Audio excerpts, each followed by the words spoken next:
Olá, boa tarde. Deixa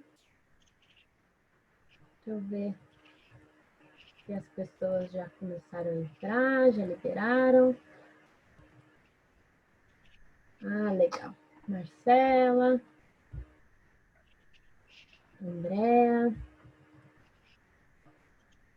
Bom, então vamos dar início aqui ao nosso webinar, né? Então, o tema de hoje é saúde mental na atenção primária em tempos de Covid. O meu nome é Bárbara Barreiros, eu sou médica de família no município de Araquari, aqui em Santa Catarina. Para a gente começar, né, interagir um pouquinho, seria interessante que todo mundo colocasse ali no chat, no bate-papo, o nome, a profissão, de onde que vocês estão falando, para a gente também começar a interagir um pouquinho. Então, esse webinar está sendo realizado pelo Grupo de Trabalho em Saúde Mental, em parceria, claro, com a Sociedade Brasileira de Medicina de Família, né? E a gente queria já abrir um convite para quem tiver interesse em participar do grupo de trabalho. É só mandar um e-mail para o gtsaúdemental@sbmfc.org.br. São todos muito bem-vindos, né? E também para seguir a Sociedade Brasileira nas redes sociais, né? Instagram, Facebook, YouTube, Twitter. Lembrando que esse webinar é gravado e depois ele é disponibilizado lá no YouTube para todo mundo. Então, a gente tem, né, a gente planejou, então, agora para essa atividade são 5 falas, as falas vão ser curtas, em torno de 5 a 7 minutos, e depois a gente vai começar a responder as perguntas que vocês forem mandando. Então, vão mandando ali as perguntas pelo chat, né? Que ao final a gente vai responder, começar a interagir um pouquinho mais. Ó, o pessoal também de Tijucas, Florianópolis, legal. Então tá bom, então vamos começar com a primeira fala, que é do Flávio, que é o coordenador do grupo de trabalho, né? A palavra é sua, Flávio.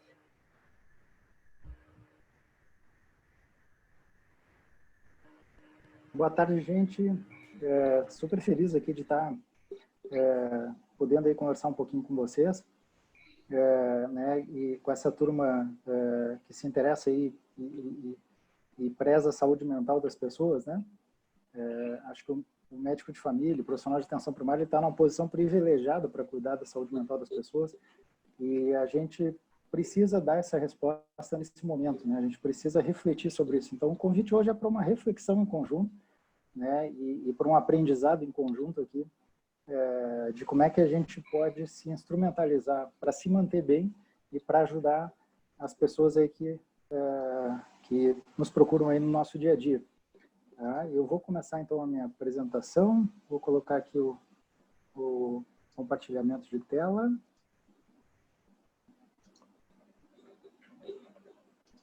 Vamos ver se a gente consegue. Está aparecendo a minha tela aí na íntegra para todos? A minha tela está aparecendo para todos? Tá? Só faça um ok. Tá tudo certo. Tá maravilha. Bom, então ficou para eu conversar um pouquinho com vocês sobre enfrentamento de estresse, né? Até uma vertente um pouco mais clínica, assim, de como é que a gente pode ajudar as pessoas que nos procuram no dia a dia pelas queixas relacionadas ao estresse. Então, primeiramente eu vou passar rever alguns conceitos, né? Então, o que é o estresse? O estresse é uma reação psicofisiológica à ameaça, né? É uma reação adaptativa do nosso corpo, uma série de reações que nos preparam por uma situação de luta ou fuga, né? E isso é um fenômeno mediado pelo nosso eixo hipotálamo, hipófise adrenal, desde a época que nós éramos homens das cavernas, né? E isso vai dar alguns sintomas, entre aspas, mentais e físicos, né? Então, dos sintomas mentais, a gente vai ver ali preocupações excessivas ou pensamentos excessivos, às vezes ficar um pouco sem sono, às vezes ficar irritado, porque a raiva também é um sentimento de defesa, né? E mesmo ficar com dificuldade de concentração em alguma coisa, porque eu estou hipervigil no problema que está acontecendo. Até aí tudo bem, né? O problema é que esse estado ele pode me levar a desenvolver alguns sintomas que são um pouco mais intensos, né? Daqui a pouco eu posso começar a me sentir um pouco fora da realidade, aquilo que as pessoas falam, ou sentindo que eu não estou aqui, que eu não sou eu mesmo, né? Uma despersonalização, eventualmente até um medo de perder o controle, medo de enlouquecer, ou mesmo, né, o medo de morrer, que é um sintoma, uma queixa bastante comum hoje, né? Além desses sintomas mentais, a gente tem lá os sintomas físicos, de novo, todos eles são fisiológicos, né? Palpitações, coração acelerado, sensação de falta de ar, de sufocamento, tudo isso tem um pouco a ver com a nossa reação para a luta ou para a fuga, né? Preparar o nosso corpo para a luta ou para a fuga. É óbvio que alguns desses sintomas, quando exagerados, eles vão dar uma cascata aí de alterações fisiológicas que vai nos gerar sintomas desadaptativos, né? Calafrios ou ondas de calor, que é derivado aí dos efeitos da adrenalina, parestesias, formigamentos na ponta dos dedos, porque a nossa circulação sai do periférico e vai para os músculos para a gente lutar ou fugir. Às vezes essa sensação de espineia suspirosa, de pegar mais ar, pode dar um pouco de desconforto torácico e assim por diante. Então isso a gente está cansado de ver no dia a dia, muitas vezes a gente acaba fazendo um caminho inverso, pedindo um monte de exames para tentar descartar condições clínicas, né? Quando de fato, quando há essa combinação de sintomas e uma situação que justifique, é muito provável que o caso realmente seja de uma reação de estresse, né? E o que estresse ele é, entre aspas, patológico, né? É quando isso é inadequado, ou seja, exagerado, começa a prejudicar. Ao invés de eu não dormir uma noite ou duas, eu começo a não dormir o tempo inteiro. Ao invés de eu ter um pouco de desconcentração, eu não consigo nem mais trabalhar e assim por diante, né?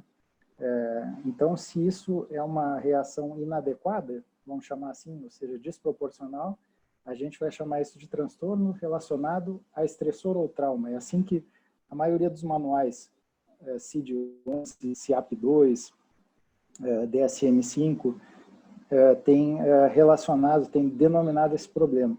Aqui cabe uma diferenciação do que é estressor. Estressor é um fato comum, da vida comum, né? Por exemplo, a nossa mudança aí, a quarentena, né? Essa mudança toda de vida. E o que é um trauma? Um trauma já é uma ameaça à vida ou uma ameaça, ou uma real perda traumática, né, de algum ente querido. Já é uma questão que envolve mais uma perda violenta, né? Um ato mais de violência. Por que é importante discernir entre essas duas coisas? Porque o estressor, a gente vai chamar, o transtorno relacionado ao estressor, ele é chamado de transtorno de ajustamento, de adaptação, ele tem bem menos risco de gerar uma consequência mais grave do que o transtorno relacionado ao trauma. O transtorno relacionado a um trauma, ele evolui do que se chama de transtorno de estresse agudo, ele pode evoluir para um estresse pós-traumático, ou mesmo para quadros depressivos e até em pesquisas recentes para doenças autoimunes, né? Então, o transtorno relacionado a trauma, ele é um pouco mais intenso. Como é que a gente avalia uma pessoa, né? A ideia aqui é só lembrar que a gente vai avaliar o acontecimento, se foi um trauma, se foi um estressor, avaliar principalmente as queixas e problemas que a pessoa traz. Então, o que está fazendo a pessoa vir buscar ajuda? Depois, a nossa avaliação bem tradicional, né, do histórico psíquico pessoal, avaliação da pessoa, da família, da comunidade, quem é aquela pessoa, né?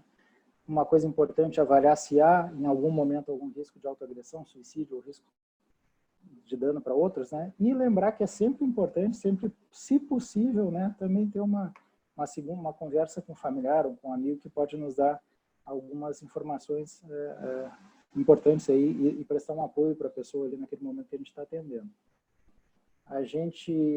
Como é que a gente vai ajudar, então, uma pessoa com problema relacionado a estressor ou trauma? Um transtorno de adaptação ou um transtorno de estresse agudo? A gente tem esse escalonamento, né? Vai desde uma abordagem de comunicação humana, né? De conversa, até, como as pessoas costumam chamar, tratamentos naturais, né? Os métodos integrativos e complementares. E, por fim, eventualmente, a psicofarmacologia, muito raramente, alguma coisa mais complexa.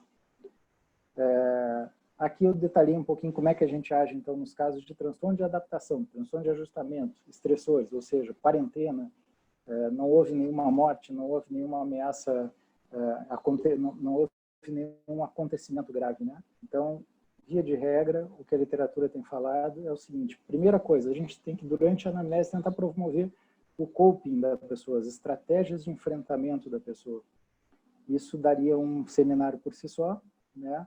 Mas, assim, acho que uma frasezinha importante é buscar a história pessoal da pessoa, a história da pessoa. Como é que você costuma enfrentar estresses? Você tem uma história de vida.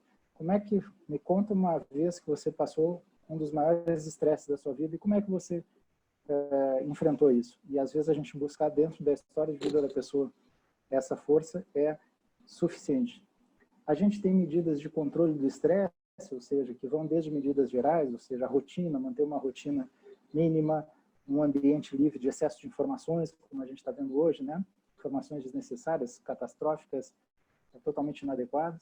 A gente pode prescrever métodos comportamentais de alívio de ansiedade, atividade física, respiração controlada, relaxamento, e até métodos mais estruturados que já têm mostrado alguma evidência, né, que são as técnicas baseadas, por exemplo, em mindfulness, né, e a acupuntura, né? Psicofarmacologia, nos casos de transtorno de adaptação, vamos lembrar que transtorno de adaptação é no dia a dia. Antes do Covid a gente tinha muito isso, né? Então também sempre tivemos e sempre vamos ter problemas de popular estresse, né? Psicofarmacologia é um vazio de evidências nessa área, né? Isso é muito pouco estudado, até porque, via de regra, esses transtornos de adaptação não são tão duradouros. O que, na prática, eu tenho feito é sempre considerar fitoterápicos, né? Muito raramente, algum benzodiazepínico. E monitorar essa pessoa. Já estou chegando no fim, agora entrando na conduta em casos de trauma. Bom, se houve algum trauma, ou seja, perdi a gente tem visto alguns casos muito marcados aí, né? Famílias que perderam mais de um ente pelo Covid, ou pessoas que passaram por 20, 30 dias de UTI, né? Um familiar ele muito querido que passou por isso, né? Pessoas que têm o seu negócio quebrado aí pela questão econômica e estão passando fome. Então aí a gente não vai, a conduta é um pouquinho diferente, né? Não se fala muito em estratégias de enfrentamento, se fala mais nos chamados primeiros socorros psicológicos. Vou mostrar o último slide sobre isso. Medicamentos, via de regra também nada, mas alguma pesquisa tem mostrado que o uso de beta-bloqueadores em pessoas que estão com sintomas físicos muito intensos pode ajudar. Na prática, eu tenho usado, eventualmente, acho bacana, 10 miligramas de propanolol manhã e noite, se não há contraindicações. E corticoides é coisa de literatura, nunca usei, tá? O que a gente não deve fazer? É debriefing. Debriefing é uma técnica que vai tentar fazer com que a pessoa conte detalhes daquele acontecimento traumático. Isso tem se visto que não ajuda, muitas vezes até piora. E evite prescrição de benzodiazepínicos. Os benzodiazepínicos parece que têm cravado a memória ruim lá no hipocampo e dão um maior risco de estresse pós-traumático, da perpetuação dos efeitos desse trauma.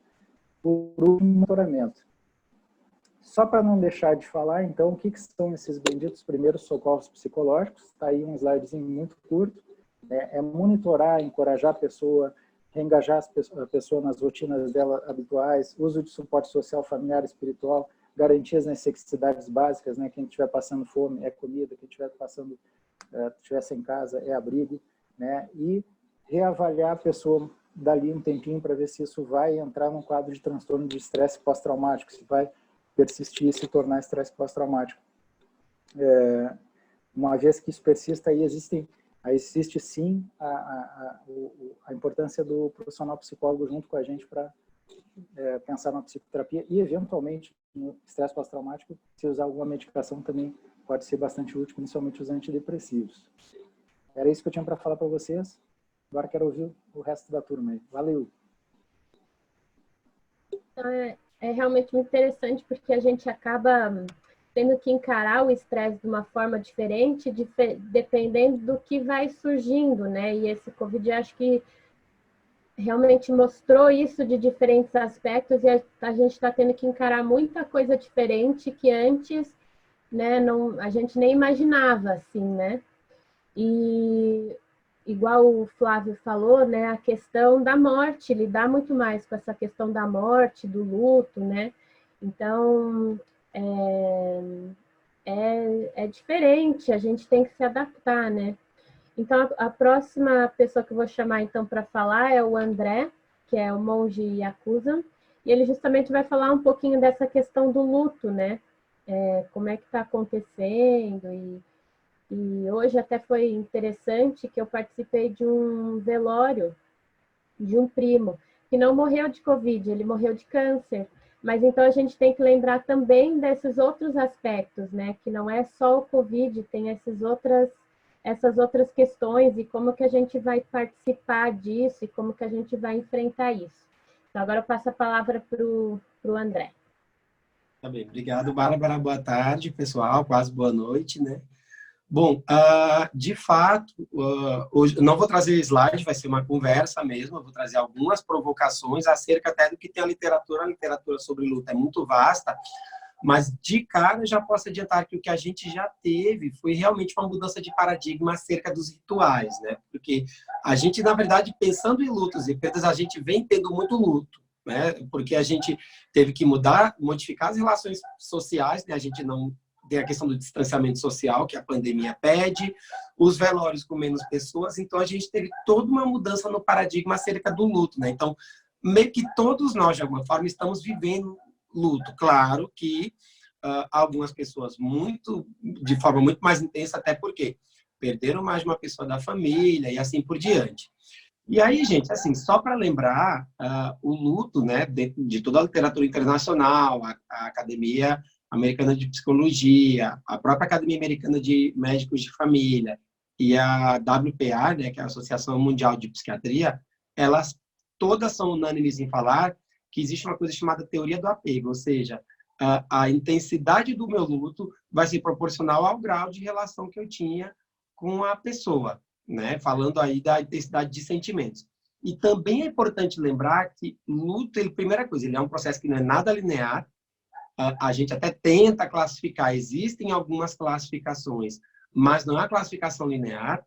O processo ele é individual e tem uma série de fatores que influenciam no tipo do luto, né? Vai depender exatamente do grau de relação que eu tinha com a pessoa, porque eu poderia ter um grau de proximidade, mas a relação pode ser ambivalente. Vai depender muito da religiosidade ou não, vai depender da cultura, né, gente? E aí, uma coisa que a gente tem que chamar a atenção é que existe uma diferença, muitas vezes, no tipo de luto, né? Teve a história da brincadeira, que vocês devem ter visto por aí, com o pessoal, acho que é Nigéria, né? Que é o pessoal que carrega os caixões, que aquilo ali é um aspecto cultural deles, o pessoal meio que levou para brincadeira, né? Mas aquilo ali é uma maneira cultural de eles fazer o rito de funeral. Então, é importante entender que nem sempre o luto ele tem que ser de uma forma pesarosa, enfim. Eu falo isso porque varia muito, primeiro, o tipo de emoção que se tem, né, bem isso, da relação da pessoa, o meu contexto cultural, porque uma coisa é ter um velório, um luto, digamos, num país europeu. Outra coisa são nas comunidades das pessoas que a gente atende. E aí esse paradigma ele já muda, porque, às vezes, se a pessoa era, por exemplo, presidente de escola de samba, bom, talvez o velório dela vai ter que ter samba. Então, para a gente tirar essa coisa tão sisuda, às vezes, acerca do funeral, porque depende da cultura. E é a maneira que a pessoa tem de expressar a perda, a saudade da pessoa ou das pessoas. Obviamente, vai depender também esse luto, dependendo do ambiente. Uma coisa é uma pessoa que faleceu em casa, paciente idoso, com câncer. Outra coisa são as mortes por causas externas, né? A gente pensa nas comunidades, né? Se fala muito em genocídio da população negra. E aí, quando se pensa em mães que perdem filhos e a coisa do pavor da morte está perto, paralelamente com uma pandemia. E também outra coisa é alguém que perdeu um ente querido nos corredores de um hospital, né? Numa UTI, recebeu a notícia nos corredores de um hospital. Então, tem uma série de elementos que a gente tem que levar em conta quando se pensa nisso. E, claro, tem uma outra coisa também que é importantíssima acerca das perspectivas do luto, é a estrutura de suporte psicossocial. Isso a literatura é unânime. A estrutura de suporte psicossocial, quanto maior, melhor, né, gente? Para uma série de outras condições aí, né? Pensando no GT de saúde mental.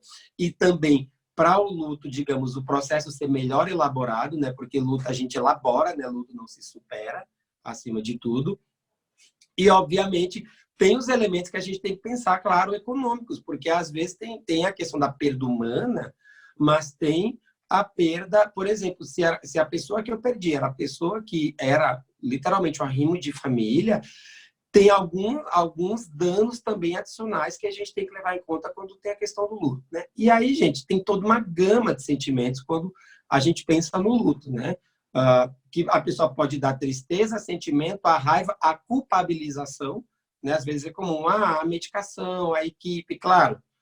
Pensando em pandemia, tem alguns elementos que a gente tem que fazer uma reflexão mais profunda, mas a pessoa pode oscilar, né, com os sentimentos, ter, às vezes, algo que a gente chama de pining, quem estuda luto, que é a sensação de ter ouvido a pessoa chamando, né, e que é bem diferente de uma alucinação auditiva. Então, só para a gente listar algumas coisas. Pensando em alternativa, gente, assim, como eu disse, o luto, primeiro, ele é um processo individual, então cada um vive o seu luto à sua forma, dentro de todo esse contexto, né? Nós que fazemos atendimento centrado na pessoa, é fundamental ter esse entendimento, e a gente tem que pensar em duas coisas que são fundamentais, né? Uma é focar na perda, ou seja, trabalhar essa dor, e também na literatura fala que, aí ao contrário até do que o Flávio trouxe, né? Acerca do trauma. É importante a pessoa falar, claro, respeitando o tempo da pessoa. É importante que ela fale, até para poder fazer parte do processo de aceitação e ela trabalhar isso quando a pessoa está com um luto que ela não verbaliza, muitas vezes. E a gente está com algumas peculiaridades acerca da pandemia, né, gente? A gente tem uma chance maior de ter o que a gente chama de transtorno de luto complexo persistente. Então, a gente tem que estar atento a isso.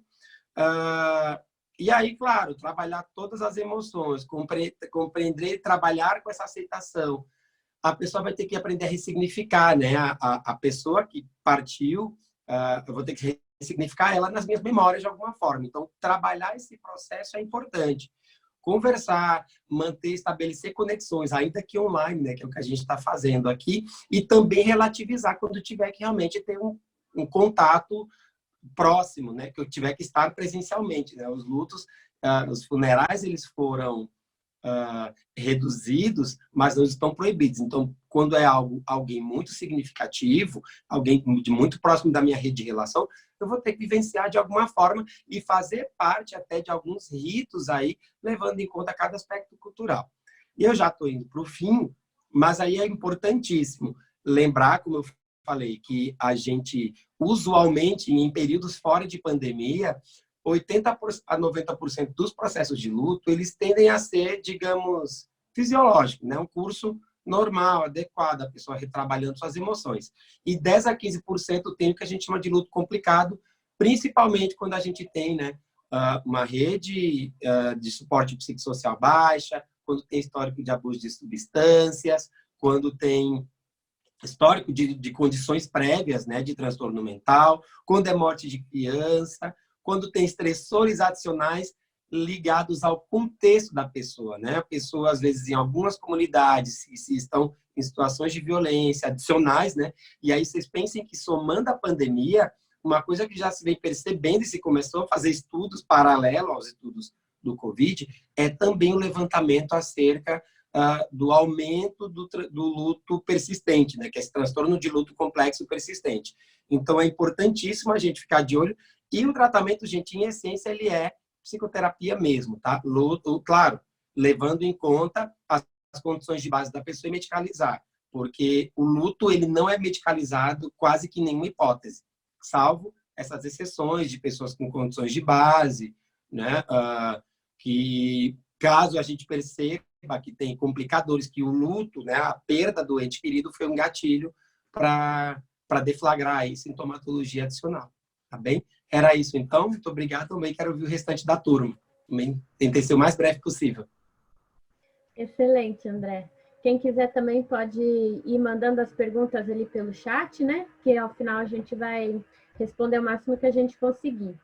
E uma das coisas que o André falou é essa mudança, né, das relações sociais, que isso atinge a todos, né? E nós, como médicos de família, que temos um contato tão próximo com o nosso paciente, que a gente conhece por tanto tempo, isso realmente está sendo um desafio, assim, né?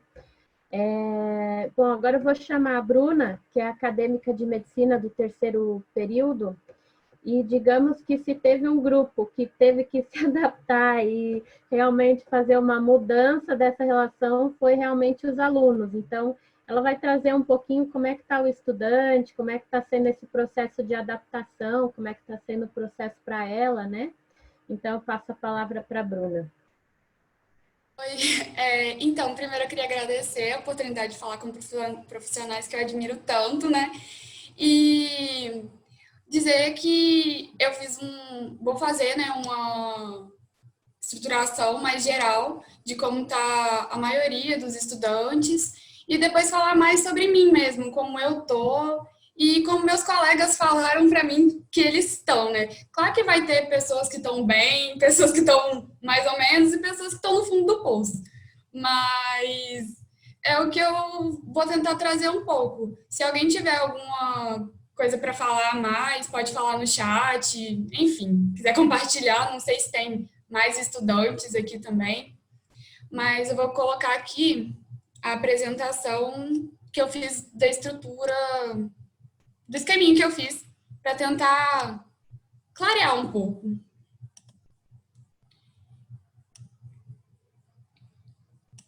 Então, eu me chamo Bruna Ellen, sou terceiro período de medicina, como a Bárbara falou, e eu sou membro do GT, como também já foi falado, e construo um movimento estudantil junto da Direção Executiva Nacional de Estudantes de Medicina, que é a DENEM.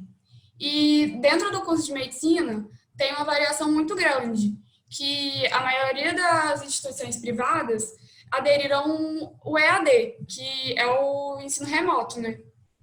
E as instituições públicas de ensino não estão tendo aulas, não estão tendo práticas, a não ser as pessoas que estão no internato, que já formaram, algumas estão tendo.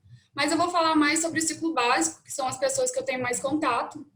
E, enfim, acho que, na verdade, acaba que é muito geral esse sentimento, né, de incerteza, quando tudo vai acabar, quando que vai acontecer minhas avaliações, quando que eu vou poder ir apresentar um congresso, quando que eu vou poder ter oportunidades que eu sempre pensei que poderia ter, né?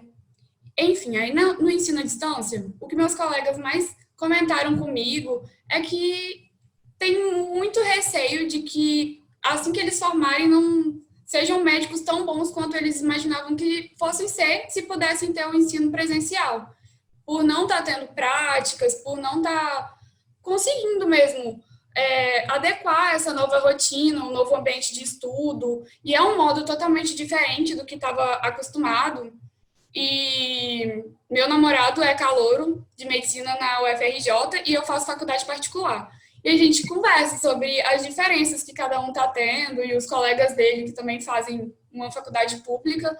E a maioria é isso. Alguns estão tendo, os que está tendo aula, que é o da particular, igual eu, a gente está com muita dificuldade de colocar a matéria em dia, de fazer uma prova, e lida com ansiedade, né? De, querendo ou não, de que, tipo, não tá sabendo a matéria do jeito que gostaria de saber, não consegue estudar da forma que gostaria.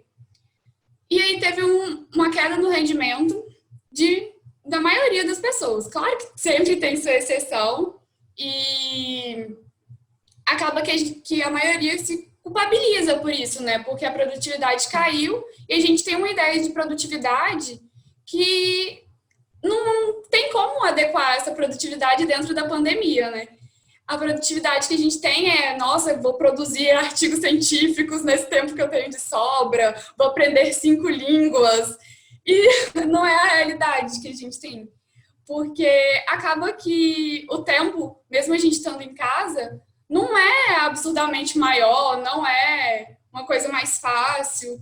Na minha visão, minha perspectiva pessoal agora, para mim tornou muito mais difícil, porque eu já moro fora da casa dos meus pais, já tem 5 anos, e nesse momento de pandemia, retornei para a casa dos meus pais, e eu sinto como se eu estivesse de férias, porque eu só vinha para cá antes quando eu estava de férias. Então, para mim é como se eu estivesse de férias. Às vezes eu quero acordar 1 hora da tarde e não é a realidade, né?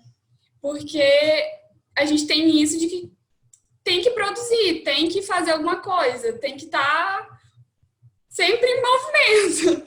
E não sei como que é nos outros cursos, porque não é a minha realidade, mas o acadêmico de medicina sempre já tem muito isso, né? De que tem que sempre fazer várias coisas, que nunca pode estar parado, que quando está assistindo uma série é porque, nossa, tá errado, não pode. E é uma coisa que a gente tem que reconstruir, pelo menos na minha visão, o Flávio e o Shazam, que são psiquiatras, pode falar melhor, né? Mas, assim, eu acredito que a gente precise, sim, no momento de pandemia, usar outras ferramentas que a gente tem para distrair e se culpabilizar realmente menos e tentar fazer o que a gente consegue. Então, eu trouxe umas salas que eu postei nas minhas redes sociais, pedindo para os meus colegas falarem sobre como que eles estão se sentindo. E todos que eu coloquei nesse aí, é porque eles estão tendo EAD e eles falam que estão numa montanha-russa, que nunca tá 100%, mas que tá super difícil, mas também tá indo, tá puxado. E esses aqui são que não estão tendo aulas online. E eu não quis fazer nenhuma relação de ter aula online nem nada, mas é porque realmente foram as respostas de cada um e tem essa relação. Claro que não é nenhum artigo científico nem nada, é só minha perspectiva pessoal e dos meus colegas. E esses estão tranquilos. Apesar de tudo, eles estão vivendo à medida do possível. Eles estão fazendo coisas extras, participando, ocupando a cabeça com o que pode, distraindo. Mas, enfim, o que eu queria falar, para concluir, é sobre os grupos terapêuticos de apoio. Não sei como está sendo em outras universidades. A minha universidade, ela conseguiu montar um grupo de apoio aos acadêmicos com alguns psicólogos voluntários. E, bom, é uma coisa que tem sido muito viável, muito bom. E todos os meus colegas que também participaram, eu estou participando, e todos os meus colegas que também estão participando estão gostando muito. E, além disso, claro, vou tentar falar um pouco só superficialmente, porque óbvio que tem o Enem, óbvio que tem pessoas que não são tão privilegiadas como eu sou, porque eu realmente sou privilegiada, estou numa posição privilegiada, e tem casos e casos, enfim. E é mais ou menos isso. Sobre as instituições particulares, tem o reajuste da mensalidade, porque muitos colegas estão tendo que trancar o curso, muitos colegas estão com isso na cabeça, não conseguem estudar também por causa disso. Mas, apesar disso tudo, a gente tem visto muitos cursos online, a possibilidade de congressos online, que é uma coisa boa, né? E é só isso que eu tinha para falar. E eu acho que acaba que meio que é isso mesmo, sabe? Eu acho que todo mundo está passando por situações estressantes e alguns têm que lidar com mais coisas, alguns têm que lidar com menos. Eu, particularmente, já era ansiosa e o pessoal do GT sabe muito bem disso, que eu falo muito disso. Para eu falar que foi a maior dificuldade, passei mal quase, mas eles me ajudaram muito. E a gente vai ter que, não sei, fazer um yoga, assistir uma série e se culpabilizar e se culpar mesmo e tentar fazer o que dá para salvar nossa saúde mental, né, que é o mais importante. E é isso que eu tinha para falar. Obrigada, Bruna. É tão interessante ouvir falar, porque a gente o NASF vem desenvolvendo um trabalho junto lá no município com as equipes, né, para tentar essa questão da saúde mental, umas rodas de conversa, e o que eles trouxeram para a gente é que foram justamente as mesmas angústias que você traz dos alunos. claro que por uma perspectiva diferente, né? Mas, assim, algumas equipes estão reclamando que estão ficando muito ociosas e isso traz uma ansiedade por não estarem fazendo, por estarem, talvez, gerando uma demanda muito reprimida e a falta de segmento gera todo uma angústia, né? Enquanto outras equipes estão ficando muito angustiadas porque acabam tendo muito movimento, tem muito o que fazer, não conseguem dar conta de uma forma que evite, né, que tenha uma proteção assim de contaminação. Então achei bem interessante. Então a gente vai passar agora a palavra para o Euclides, que ele vai justamente falar um pouquinho para a gente de como manter a saúde mental e evitar os quadros de estafa e desgaste, né, dos trabalhadores de saúde. Então passo para o Euclides. Boa noite aí, gente. Só contextualizando, a minha fala vai ser muito em relação a um grupo de trabalho específico criado nesse momento de pandemia, que foi um grupo de trabalho da Sociedade Brasileira de Medicina de Família e Comunidade, específico para estudar as questões relacionadas à Covid. A gente, inclusive, fez a publicação na última semana de um documento com algumas orientações, e dentre essas orientações que foram estruturadas usando a metodologia, a maior parte delas estudando uma metodologia chamada metodologia PICO, uma das questões que foi levantada foi sobre a manutenção da saúde mental dos profissionais de saúde, como ter algum tipo de profilaxia nesse sentido. É importante que, quando a gente vai ver todos os trabalhos que estão sendo publicados nesses últimos meses, né, a esmagadora maioria deles tem relação direta com a questão do patógeno, da Covid, em relação à medicação, né? A gente tem trabalhos bem feitos, trabalhos mal feitos, sobre medicação, sobre a fisiologia do vírus, sobre como as taxas de infecção, a letalidade. E a gente também tem algumas, principalmente já de países que já estão em outro momento da pandemia, sobre a questão de saúde mental dos profissionais de saúde. Então, mais ou menos baseado com isso. Além disso, a gente também tem experiência de outras situações de epidemia pelo mundo. Surtos de epidemia de ebola, por exemplo, a própria H1N1 no Brasil, elas têm algumas lições a nos dar sobre como lidar, enquanto profissionais de saúde, nesses contextos de pandemia e principalmente de incertezas.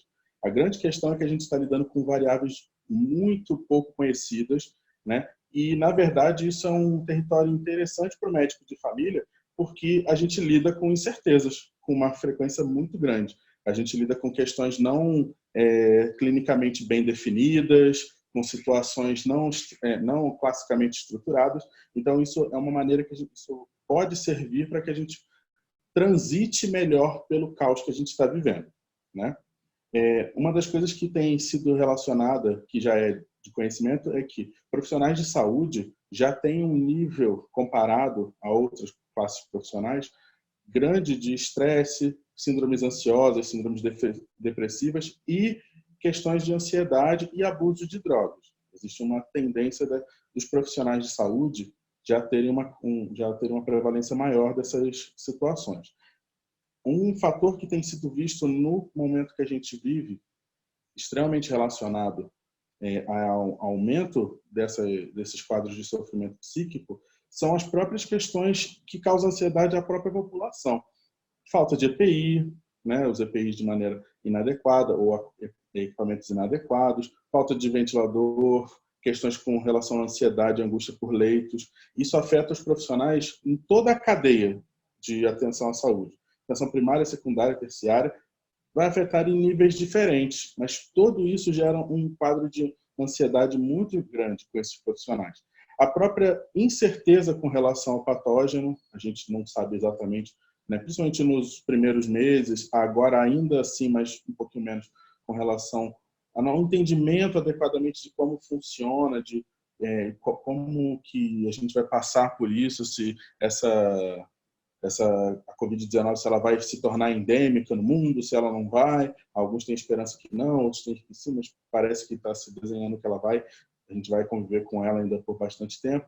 Esse tipo de incerteza também. A própria questão da coordenação dos recursos de saúde, né, como foi colocado, alguns serviços de saúde estão muito ociosos, mas, em contrapartida, tem outros serviços de saúde, serviços de atenção primária, que estão ficando muito cheios também, principalmente de questões de sofrimento psíquico, tem sido muito relatado, pessoas, justamente até algumas questões que o próprio Flávio já citou anteriormente, empresas tendo problemas, pessoas sendo demitidas, pessoas vivendo luto e não conseguindo realizar ritualisticamente o seu luto, então você sente uma quebra, né, do processo, né, de você não conseguir, né, o André colocou bastante para a gente, assim, você não conseguir enterrar seus mortos, isso gera uma quebra que a gente ainda está se adaptando a isso. Como que a gente vai lidar com isso?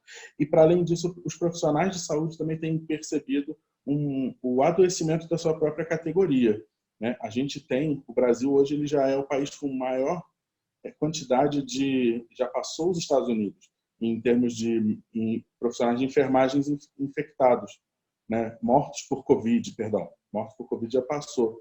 Então, isso já é um sinal muito grande. A gente tem uma grande quantidade de profissionais de saúde que já foram infectados e que estão ainda em observação. E isso tem sido uma rotina nos serviços de saúde, primários, secundários e terciários. Conviver com esse tipo de incerteza também é uma nova variável em toda a dinâmica. E isso tem afetado. Além do que a gente também, às vezes, percebe, vê nas redes sociais, no Instagram, no Facebook, às vezes imagens, vídeos de profissionais de saúde que estão se isolando em um cômodo da casa ou estão dormindo em outros locais para evitar o contágio da sua própria família. Mas nem todos têm essa possibilidade. E lidar com isso, de como você lidar com a possibilidade de você levar um patógeno para a sua convivência, para a sua população, vamos dizer assim, familiar, seu círculo de amizades, isso também é uma questão que tem povoado muito a cabeça dos profissionais de saúde. Os principais estudos que a gente percebe, né, relacionados a isso são estudos que falam de maneira qualitativa sobre as angústias e ansiedades desses profissionais. Algumas coisas que a gente tem percebido que até mesmo na China foram feitos algumas coisas alguns esforços nesse sentido. Na França também foram vistos. E aqui no Brasil a gente tem algumas experiências em algumas cidades que a gente precisa manter serviços de retaguarda de apoio em saúde mental para profissionais. Então, do mesmo jeito que a Bruna falou que existem experiências relacionadas aos alunos, sobre a comunidade acadêmica de retaguarda para esses alunos nesse contexto, é importante que os serviços de saúde também tenham esse tipo de retaguarda. A psicoprofilaxia é uma questão que os gestores têm que estar muito atentos a ela. Então, não esperar o profissional ficar doente, não esperar o profissional entrar num quadro mais agudo ou mais sintomático de algum quadro ansioso, algum quadro depressivo ou questões relacionadas à dependência. É você ter a psicoprofilaxia de retaguarda. Isso tem sido demonstrado, alguns serviços que conseguiram fazer isso tiveram melhores resultados. Né? E muito conversando em conversa assim, com o Flávio, isso não foi planejado, tá? Algumas estratégias que a própria OPAS e alguns outros institutos preconizam para que a gente possa, enquanto profissional de saúde, manter a nossa saúde mental, né? A gente está nesse documento que a Sociedade Brasileira de Medicina de Família publicou, mas são algumas dicas interessantes no sentido de, primeira coisa, cuidado com as nossas fontes de informação. Do mesmo jeito que a população em geral, profissionais de saúde também estão sujeitos a notícias falsas, as fake news, e isso pode tornar, no afã de você estar na linha de frente do cuidado, você acaba tomando medidas erradas, inadequadas, ou criar uma carga gigantesca de sofrimento, pensando que o mundo acabou, que a gente está vivendo um apocalipse zumbi, esse tipo de coisa. Então, cuidado com as suas fontes de informação, né? Pensar que várias sociedades científicas médicas estão liberando recomendações e elas são extremamente avaliar, né? Mas a maior parte das sociedades, Sociedade Brasileira de Medicina de Família, Sociedade de Infectologia, de Pneumologia, né? A própria Organização Mundial de Saúde também tem algumas recomendações, a OPAS. Buscar fontes de informações fidedignas e confiáveis são importantes, né? Buscar conceitos de avaliação dos trabalhos científicos também é importante para que a gente possa ter a melhor informação. Informações melhores deixam a gente mais tranquilo, mesmo que elas não sejam tão agradáveis. O fato da gente ainda não ter uma medicação que possa combater de maneira efetiva a Covid-19, por mais triste, vamos dizer que isso seja, isso coloca a gente num nível de racionalidade mais adequado. Outra coisa também, no ponto ao contrário disso, é desligar um pouco dessas informações. Para as pessoas, em geral, parece que a gente só está falando de Covid-19, Covid-19, Covid-19. Para profissionais de saúde, isso é infinitamente maior. Existe uma tendência a você estar ligando, toda hora tem um grupo de WhatsApp, olha, saiu um artigo assim, e isso aqui saiu um outro artigo refutando. Então, a gente tem que tomar cuidado com esse tipo de informação, no sentido de parar um pouco, né? Evitar você ficar consumindo informações 24 horas por dia. Isso é extremamente importante para você manter a sua saúde mental enquanto profissional de saúde. Buscar, né, como o Flávio disse também, coisas que funcionam para você se desestressar. Hobby, própria meditação, leitura, filmes, jogos, tudo isso também é importante você reservar um tempo para isso. Isso é extremamente importante. Conversar com os colegas de trabalho também é importante nesse contexto. Isso foi colocado no início, em alguns locais a gente fala, né, os profissionais de saúde não são super-heróis. O problema de ser super-herói é que você não pode nunca se permitir falhar, se permitir ficar triste, e a gente não é super-herói, nem deve ser super-herói. É importante você poder falar sobre isso. Falar que você tem medo, falar sobre as suas ansiedades, suas preocupações, falar sobre as próprias questões do seu ambiente de trabalho. Falar com outros colegas, isso ajuda também a você lidar melhor com isso. E outra coisa importante, que também é uma dificuldade vista em muitos profissionais de saúde, é a dificuldade de buscar ajuda em tempo hábil. Existe uma tendência, né, alguns colegas médicos aqui que atendem, eu ouço há muitos anos, de que o pior paciente é o paciente médico. Ele meio que tenta disfarçar para um lado, jogar para o outro, né? Não, busque ajuda se você sentir que você precisa. É melhor que você busque ajuda quando você estiver sentindo sobrecarregado, preocupado em demasia, inclusive com você perceber a sua capacidade de trabalho reduzida ou comprometida. Buscar ajuda não quer dizer necessariamente você se afastar, mas buscar ajuda mantém você na linha de frente. Os profissionais falam, tem muito esse relato de, mas eu não posso me afastar, porque se eu me afastar, como é que eu vou atender meus pacientes agora, vão ficar na mão? Não, você tem que ficar bem, inclusive para que você possa continuar no seu processo de trabalho, né? E outra coisa fundamental é que gestores e profissionais de saúde possam ter uma comunicação franca e aberta sobre as condições de trabalho, sobre os processos de atendimento, sobre a revisão dos protocolos, né? A gente tem protocolos municipais, estaduais, que vão mudando a cada semana, 1, 2, 3 vezes, e nesse processo de estruturação, os profissionais, principalmente emergencistas, intensivistas, profissionais da atenção primária à saúde, têm que ser ouvidos, têm que ser chamados para compor esse tipo de informação. Isso tudo foi baseado na orientação que a gente fez com o grupo de trabalho da Sociedade Brasileira de Medicina de Família e Comunidade. Bom, acho que o meu recadinho é esse. Depois a gente vai compondo as perguntas aí. Ok, gente? Obrigado. Legal, Cleiton. Eu acho que a gente tem que compartilhar, né? Às vezes a gente quer guardar o sofrimento, quer, enfim, tentar resolver sozinho, né? E a gente precisa compartilhar e ensinar também, ensinar não, mas assim, trazer isso também para o paciente, né? Que tá tudo bem falar, que tá tudo bem os medos, né? Então agora eu vou passar a palavra para o Luiz Fernando Chazan, que é psiquiatra e psicanalista. Ele também vai abordar um pouco essa questão do cuidando do profissional de saúde.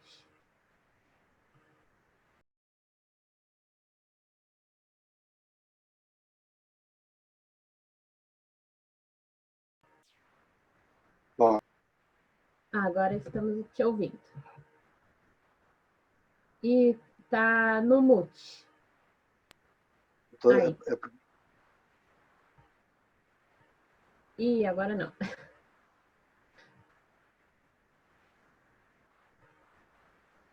Não estamos te ouvindo, Luiz. Aí.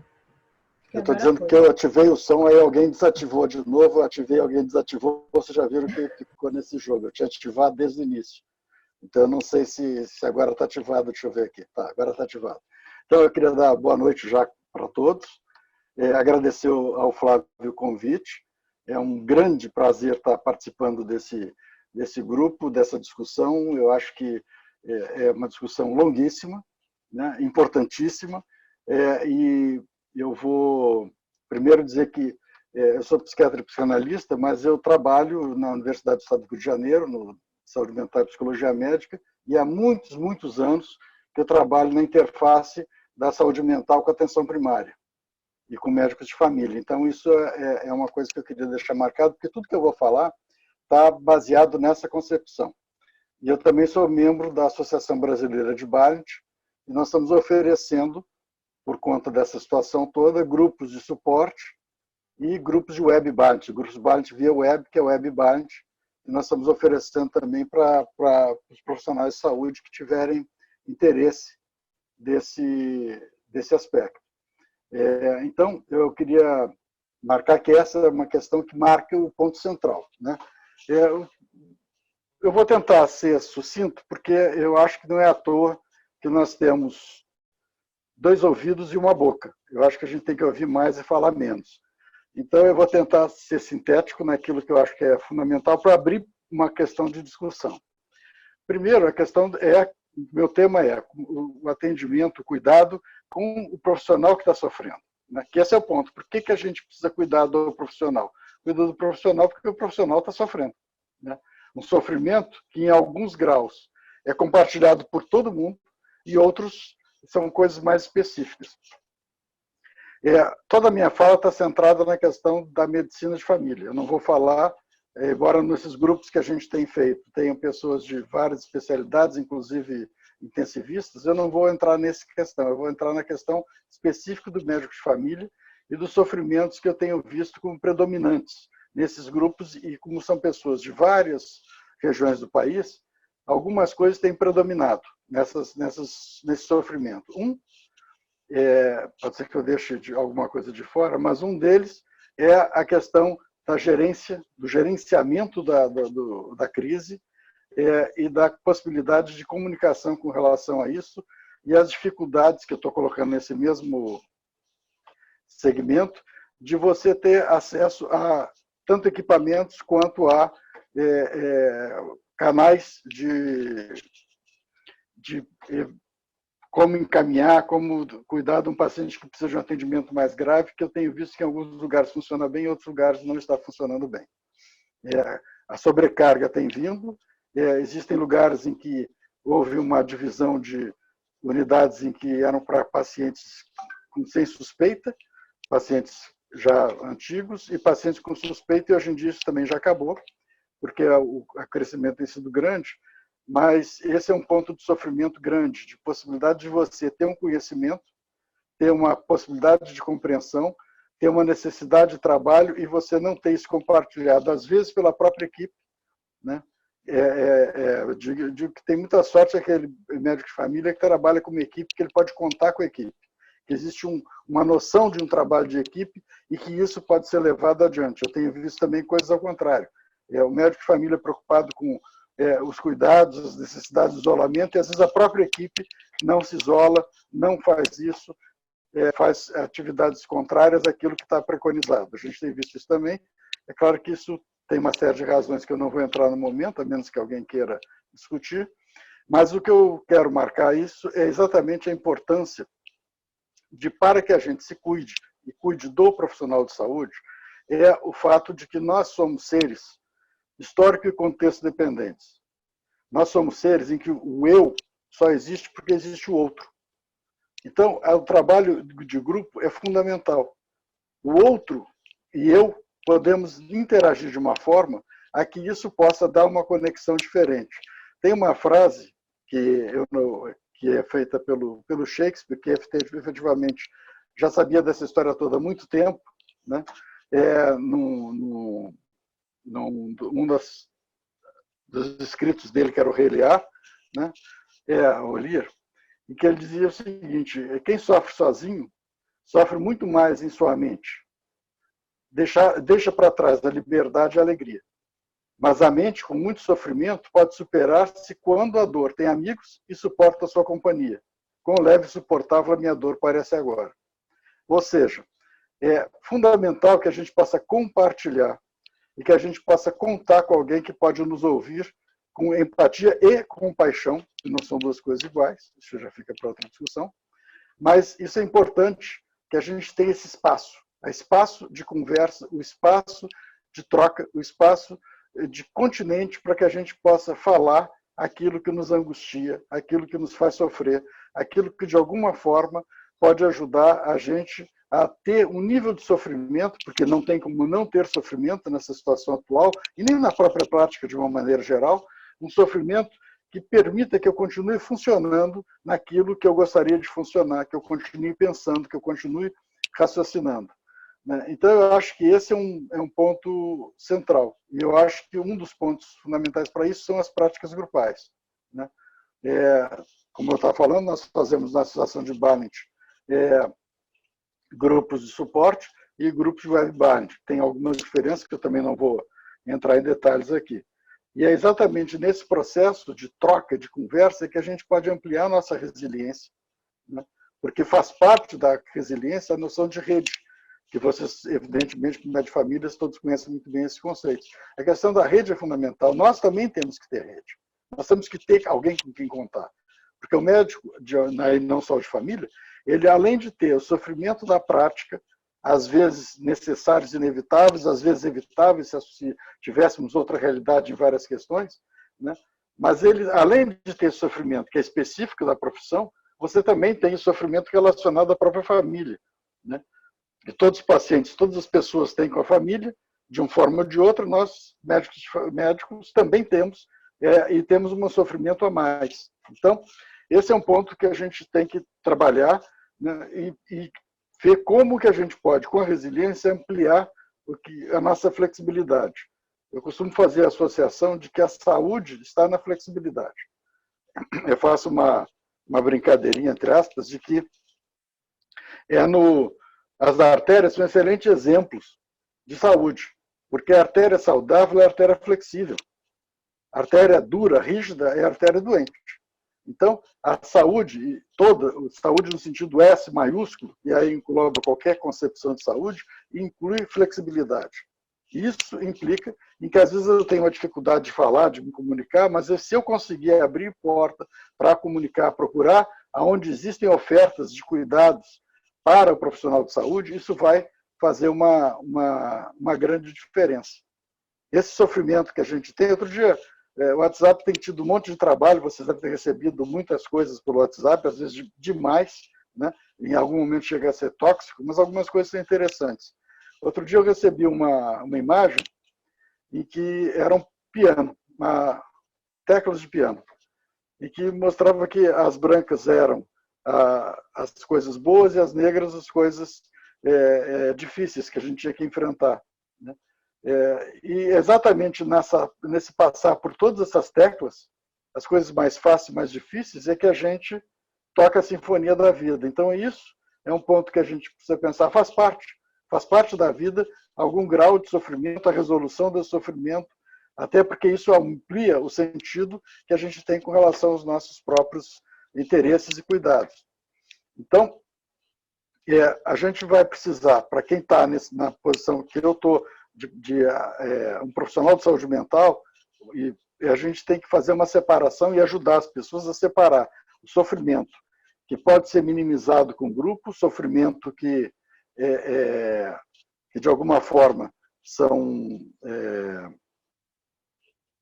possíveis de serem lidados com isso, sofrimento que extrapola para a funcionalidade da pessoa e que precisa de algum tipo de atenção especializado mais além, um atendimento individualizado e, eventualmente, até algum grau de medicação, embora eu não tenha visto isso como predominante.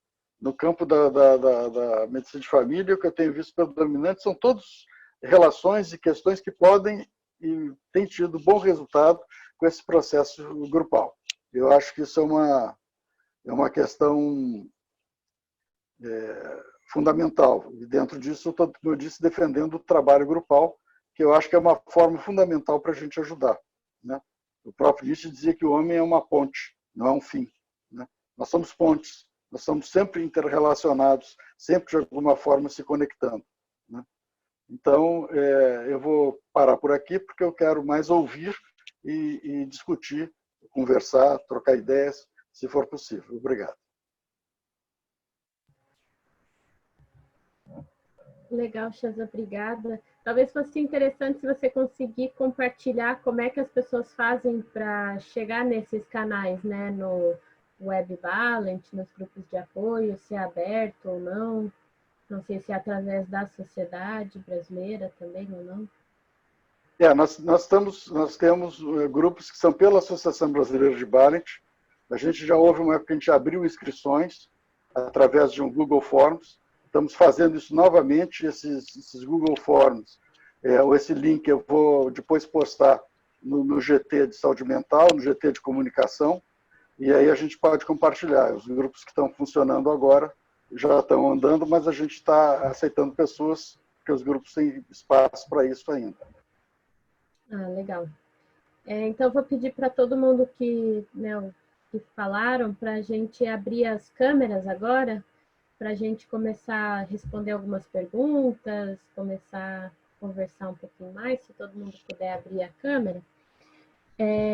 Uma das perguntas que a gente recebeu foi da Luciana Colares. Ela direcionou ao Flávio, mas também acho que se estende a todos, né? Ela perguntou como é que tem sido a abordagem a pessoas que tiveram Covid com evolução favorável, né? Não foram quadros graves, mas que a partir disso estão começando a desenvolver quadros mais intensos de sofrimento mental, de somatização, pelo medo da doença, da evolução, né? Ou até mesmo aquelas pessoas que não chegaram a adoecer, mas que tiveram estresse pelo medo do sofrimento, como é que está sendo essa abordagem, ou como fazer, né? Então, quem quiser responder aí, vai responder. Eu posso falar, então, um minutinho. Primeiro, agradecer muito aí, eu acho que foi super rico, gente. Conseguimos manter menos de, né, no número ali de tempo ali que a gente pensou, acho que gostei demais aí. Muito rico a colocação de cada um, né? E eu acho que sobre o que essa colega perguntou, me lembrei de um caso que eu atendi hoje, de uma médica, né, uma colega nossa, que ela foi afastada 14 dias porque ela estava com sintomas, fez o teste, mas o teste ainda não saiu o resultado. A gente está com essa encrenca, né, de que o teste ainda não sai. Para completar, os testes demoram a sair o resultado, então a pessoa fica naquela coisa. E ela passou 14 dias em casa, isolada, não podia ir para a família dela, e ao mesmo tempo ela não sabia se ela teve ou não teve. Então, o drama dela era saber se ela realmente tinha tido, porque se ela tinha tido, e ela já estava curada, ela poderia visitar os pais. Se ela não tinha tido, ela ia talvez ficar mais tempo sem ver os pais. Então, assim, para ilustrar um pouquinho na prática, né, como é que tem sido esse tipo de situação. O que eu conversei com ela primeiro é o seguinte, acho que é isso que o Shazam falou, assim, a gente precisa, a linguagem é uma das coisas que diferencia o ser humano, né? E é um recurso psíquico fantástico. Então, o conversar com alguém, quando ela conseguiu conversar com uma pessoa neutra de fora do ambiente familiar, de fora do ambiente das amizades, fora do ambiente do trabalho, quando a gente consegue conversar com uma pessoa neutra, isso ajuda muito a gente, facilita muito a gente a colocar as nossas reais angústias, né? E isso acho que foi a primeira coisa, conversar sobre o assunto. Acho que a primeira coisa é a gente ter essa disposição de escutar a pessoa sobre o assunto. Segundo, tentar tranquilizar a pessoa de que sim, essas reações de ajustamento, né, desde que não tenha havido um trauma, ou seja, ela não foi para a UTI, ela não está sonhando com UTI, ela não está sonhando com, ela não está tendo reações de flashback, ela não está tendo evitação de abrir a internet para não ver nada, ou seja, ela não está com sinais de um trauma agudo, né? Desde que seja uma coisa só de ajustamento, é a gente garantir, assim como a gente garante para uma pessoa que ela está gripada e que é muito provável que essa gripe vá resolver em alguns dias, é a gente garantir para a pessoa que é muito provável que essa dificuldade de ajustamento vá passar em alguns dias, né? E que o remédio é justamente esse, a gente conversar um pouco e que eu quero rever ela daqui uns dias, que seja ali daqui a umas 2 semanas. Muitas vezes a pessoa nem vem porque melhorou, né? Mas que eu estou ali para escutar ela de novo daqui a uma semana ou 2. Acho que quando a gente faz esse tipo de abordagem de transtorno de ajustamento é bem bacana. Mas a gente precisa se convencer também que a gente consegue ajudar uma pessoa assim. O médico precisa segurar aquele negocinho chamado carimbo, o médico precisa tratar a sua ansiedade e acreditar no poder da interação humana, no poder dessa função continente, né? Ou seja, quando a gente agarra uma pessoa, quando a mãe agarra uma criança, aquilo que o André falou da teoria do apego, né? Então, quando a pessoa, quando produz um apego seguro, se propicia esse apego seguro para a pessoa que consulta, isso geralmente tem um poder bacana, tá? Eu acho que é isso, a gente tem que se convencer que a gente sim pode ajudar, o apego humano pode ajudar o outro. É óbvio que isso pode evoluir quadro depressivo dali a uma semana ou 2, é óbvio que isso pode evoluir inclusive por um quadro de estresse pós-traumático dali um tempo ou outro. E aí a gente vai conversar, bom, vamos ver como é que a gente trata isso, aí tem os recursos, né?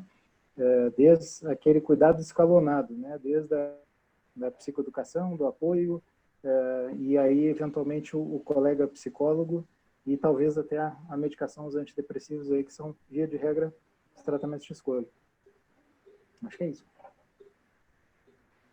E isso me faz pensar numa palavra, né, que é acesso também, né, que a gente tem sido muito falado, porque eu acho que a saúde mental justamente é algo que a telemedicina vem para agregar muito e vem para ajudar bastante justamente esse contato à distância, né? Eu acho que é algo que a gente acabou não abordando, porque não entraria no tema, mas que realmente também a gente tem que lembrar sempre que tem coisas positivas que vão vir disso, né? Às vezes isso também ajuda a gente a lidar com a situação, né? Então, o fato da telemedicina, dos atendimentos, facilitar esse acesso, então isso é outro aspecto, assim, né? Chegou uma pergunta aqui, então, como tem sido, ou como vocês têm percebido, o acompanhamento dos profissionais de saúde das comunidades quilombolas, indígenas, das periferias, situações do Covid, que tais populações já são sistematicamente prejudicadas e que, claro, né, nesse momento de pandemia, o que se espera é que vai ser muito pior, né? Com a maior assistência e reconhecimento do Estado por questão de privilégio social. E como cuidar desses profissionais em específico, então, dessas populações mais vulneráveis, né?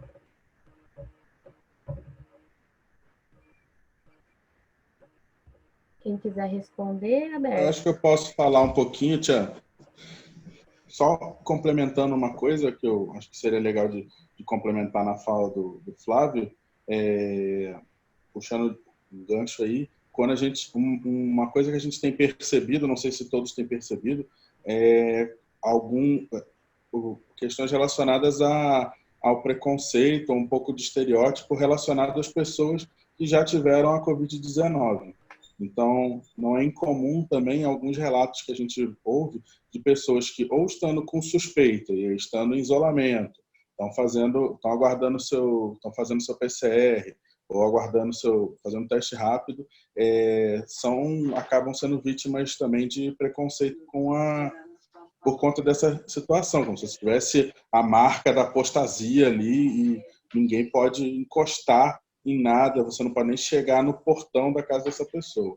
Eu acho que uma coisa que a gente, enquanto médico de família, enquanto profissional de atenção primária, um dos nossos atributos importantes que a Bárbara Starfield colocou para a gente é a nossa competência cultural, no sentido de que a gente possa conversar com as diferentes populações que a gente atende, no sentido de cuidar dessas populações, de orientar para que haja uma estruturação de acolhimento para essas pessoas, que, estando em suspeita, né, não sejam preteridas, né, que nem párias, e quem já teve, né, quem já passou pela questão da Covid-19 possa ser acolhido de que está tudo bem, né, uma orientação nesse sentido também, porque isso também acaba criando um contexto de ansiedade e, inclusive, assim, até de menos-valia de algumas dessas pessoas. Sim, profissionais de saúde também estão passando por essa situação.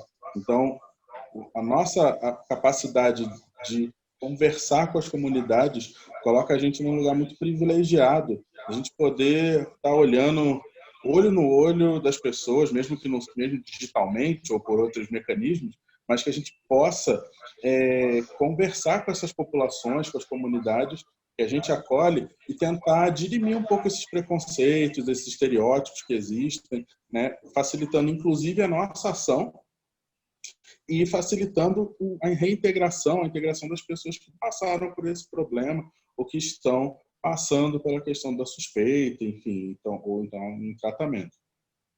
Quando a gente pensa em populações mais vulneráveis, e populações vulneráveis, por exemplo, de comunidades indígenas, populações de comunidades quilombolas, populações de aglomerados, vamos dizer assim, de comunidades favelas, a gente tem que pensar que essas pessoas elas já são vulneradas, né?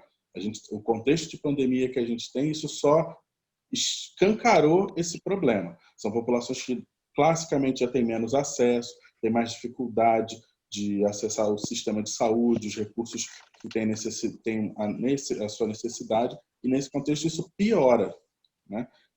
Inclusive porque são as camadas que também são mais afetadas. É aquela questão bem dicotômica. A gente fala o tempo inteiro sobre o distanciamento social, mas, por exemplo, se a gente for pensar na população moradora de favela, é o cara do Uber, ou de periferia, né? É o cara que vai entregar o Uber Eats, é o cara do iFood. Então, para ele isso não faz sentido, a questão do distanciamento social de uma maneira muito genérica. Então, a gente precisa trabalhar com essas populações maneiras para que elas possam manter da melhor forma possível, né? Tem essa questão de fazer o melhor, né? Isso é uma frase do Mário Sérgio Cortella, que é fazer o melhor enquanto você não tem condição de fazer melhor ainda, né? Fazer o melhor na condição que você tem, enquanto você não pode fazer melhor ainda. Então, organizar, inclusive nas próprias comunidades, maneiras de você fazer o distanciamento, se você puder criar redes solidárias, né? Uma grande questão que essas populações possuem, de maneira geral, né? Estou fazendo uma generalização aqui, mas isso nem sempre acontece igual, é que você consegue achar um espírito comunitário maior. E acessar esse espírito comunitário é interessante, de criar redes de suporte, de pessoas que possam, eventualmente, fazer favores, né? Evitar que os mais velhos precisem ficar transitando muito, que as populações de mais vulnerabilidade possam também se resguardar o máximo possível. É lógico que vai ficar aquela questão. Se eu tenho uma mãe, uma mulher sozinha, que cuida dos seus filhos, que é uma grande parte, né, de várias populações, e essa mulher entra em suspeita de Covid-19, o que ela vai fazer?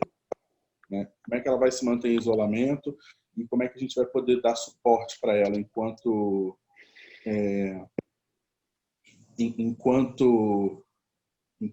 equipe de saúde? Considerar as questões de vulnerabilidade, né? É uma pessoa, é uma mulher que trabalha, é uma mulher que precisa sair à rua, é uma população que não tem como fazer o distanciamento, não tem como trocar alguma dessa situação. Isso tudo também atrapalhar a saúde mental dessa população, que a gente possa conduzir isso, né?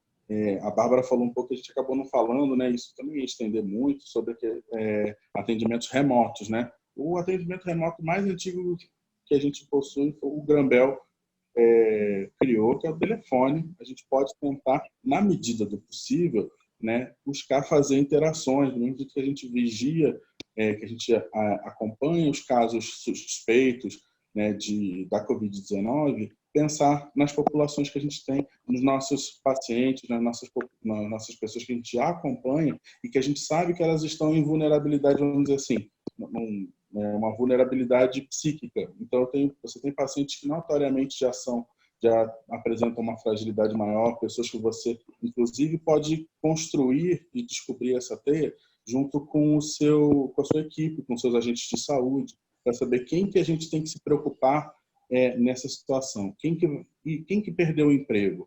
Quem que está numa situação social ruim?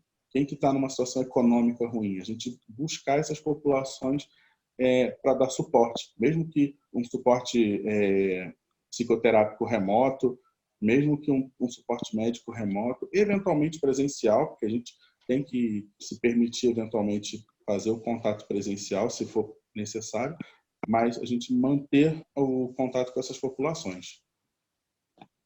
Não sei se eu queria acrescentar um pouco a respeito dessa mesma pergunta que o Euclides está respondendo, no meu foco com relação aos profissionais de saúde, no caso médicos de família, não muda. A questão é a possibilidade de organização de grupos, de participação em grupos, de discussão. Isso vai trazer algum grau de alívio para esse sofrimento que, evidentemente, é muito maior. Né? O que eu quero dizer com muito maior?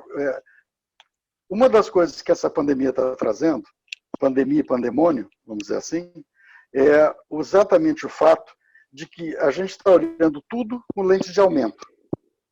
Tudo aquilo que era problema antes está sendo mais claro, maior, amplificado. Então, essas questões das comunidades mais vulneráveis, das populações mais vulneráveis, isso aí sempre foi uma questão nacional. Não é novo isso. O que não é para minimizar, é apenas que é um fato. O que a gente tem hoje é uma clareza muito maior para algumas pessoas que não tinham essa clareza e de que essas populações estão numa dificuldade tremenda. E, efetivamente, que o médico família que está lidando com populações mais vulneráveis, ele vai ter um tipo de sofrimento que é amplificado com relação àquele que lida com uma população um pouco menos vulnerável. Porque eu acho que, de alguma forma, de uma maneira geral, se não todos, uma boa parte, a maioria dos médicos de família lida com populações vulneráveis. Né? Pode variar a intensidade, o grau, certas coisas específicas, né? E aí você tem situações que são resolvidas até dentro da própria comunidade de alguma forma. Né? Recentemente, nessas discussões, eu já vi isso várias vezes acontecer, que exatamente as práticas de tráfico ou milícia que estão fazendo haver, como é que pode dizer assim, isolamento. Que houve diminuição de casos em algum lugar quando essas práticas, vamos dizer assim, começaram a exigir que as populações ficassem em casa, em determinados locais. Né? Então, isso faz parte da nossa questão. Né? De alguma forma, a gente tem que pensar sobre isso. Mas o importante é que a gente possa oferecer o cuidado para quem precisa. Né? O cuidado, como o Euclides disse, eu não vou repetir o que ele disse, porque está muito bem dito, mas a questão é, para os profissionais de saúde, a gente tem recursos também para oferecer, né? Que é a possibilidade da gente trocar ideias, da gente conversar, da gente dividir o sofrimento que a gente está tendo. E isso é uma coisa fundamental. Né?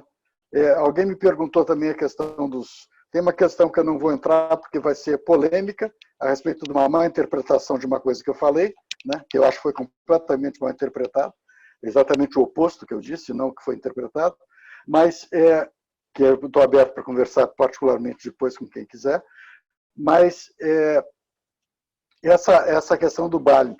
O BALINT e o grupo de suporte tem diferenças fundamentais.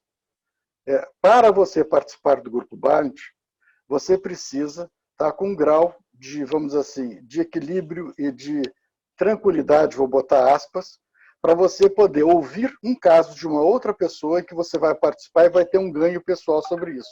Né? Eu não vou entrar em detalhes sobre o processo do BALINT, mas você não vai falar livremente de situações suas, né? Uma pessoa vai apresentar um caso e todo o grupo Balint vai ser em cima deste caso apresentado. Todo mundo tem um ganho? Sim, todo mundo tem um ganho. Mas, às vezes, o que você está vivendo não permite que você espere esse tipo de participação. Então, para isso, tem grupo de suporte. No grupo de suporte, cada um vai falar da sua questão, das suas dificuldades e trocar opiniões e ideias com os outros. Então, tem uma diferença fundamental. Por isso que a gente está exatamente oferecendo as duas modalidades de grupo. Porque não dá para... O grupo Balint não vai dar conta de certas coisas e o grupo de suporte também não está voltado para outras. Então, é uma possibilidade de integração. Algumas pessoas participam do grupo de suporte e participam dos grupos Balint. Depende do interesse, né? E isso é perfeitamente possível, né? Então, não sei se foi claro.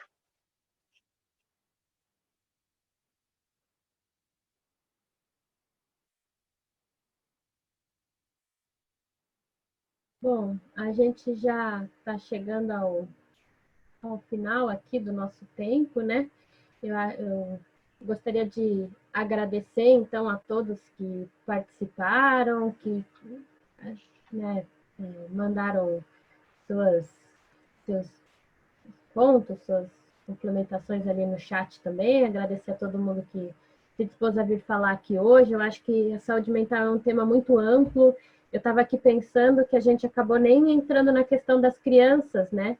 Do sofrimento mental das crianças diante dessa nova situação, da questão de educação, enfim, desses pais que estão tendo que trabalhar com as crianças em casa, que eu acho que daí seria outro tema, outra coisa que a gente poderia abordar, e eu acho que seria interessante talvez a gente começar a pensar também, quem quiser contribuir, enfim, né, abro de novo o convite para quem quiser participar do grupo de saúde mental, mas justamente às vezes a gente ter outros webinars para conversar de outras coisas específicas seria interessante, né?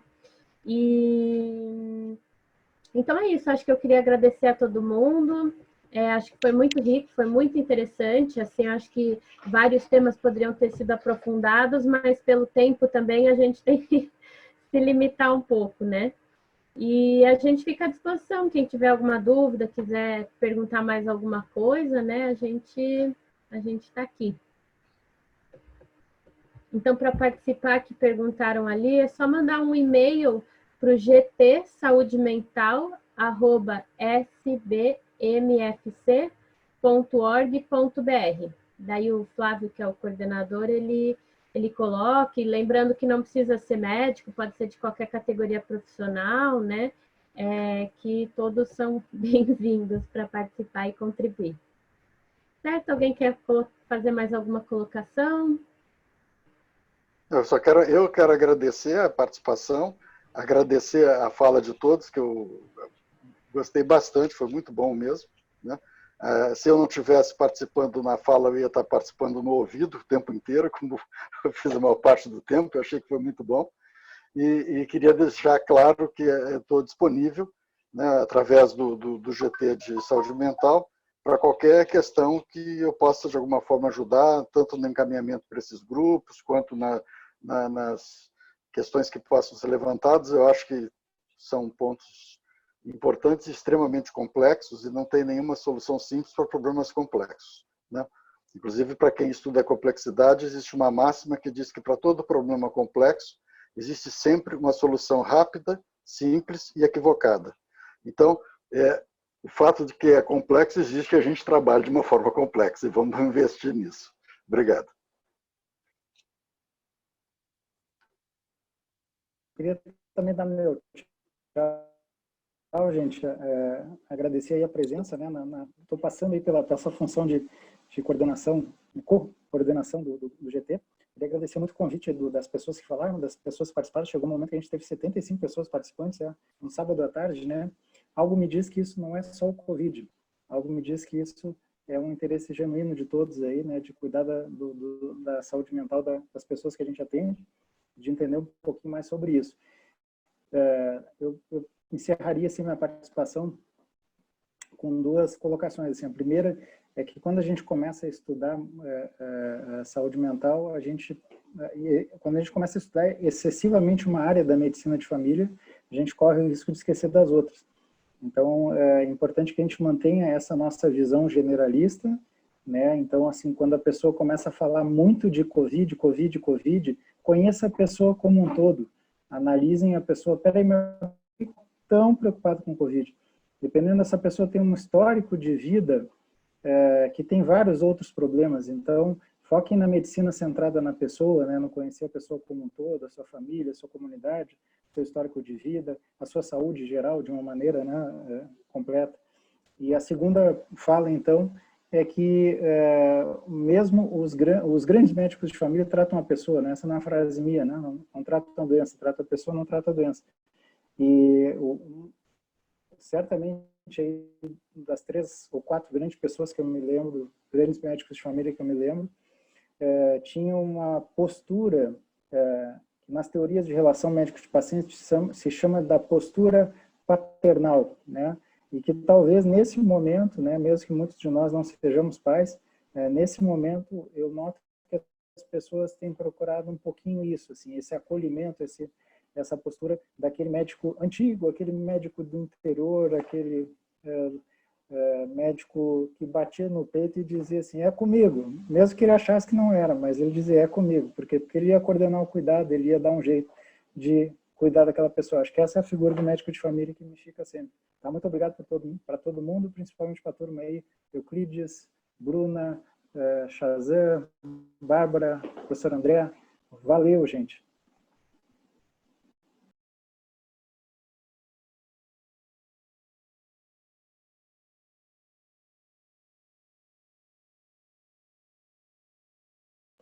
Não sei se alguém vai falar mais alguma coisinha, Bárbara?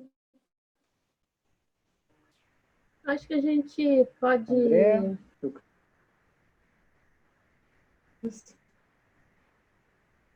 André quer falar? Não. Tá contigo, Bárbara. Eu acho que foi uma experiência... André, a gente não está te ouvindo. Ligar o áudio. Só agradecer mesmo a oportunidade e só uma coisinha final acerca da reflexão que o Flávio traz, né, acerca dessa questão que ele fala da dicotomia que às vezes a gente faz, né, com algumas coisas no aspecto de saúde da relação. Só lembrar que também às vezes a gente dicotomiza demais a mente, né, como o professor Carlos Grossman, que é um dos gurus da medicina de família, o Flávio sabe bem, sempre falava tudo é orgânico, né? Então, que realmente a gente tem esse olhar especial para a saúde mental, mas não algo destacado da realidade do contexto das pessoas, né? Só como uma provocação final, porque, afinal de contas, a nossa fala, né, Bárbara, foram pequenas provocações, e aí eu acho que o debate segue meia hora no GT. Muito obrigado.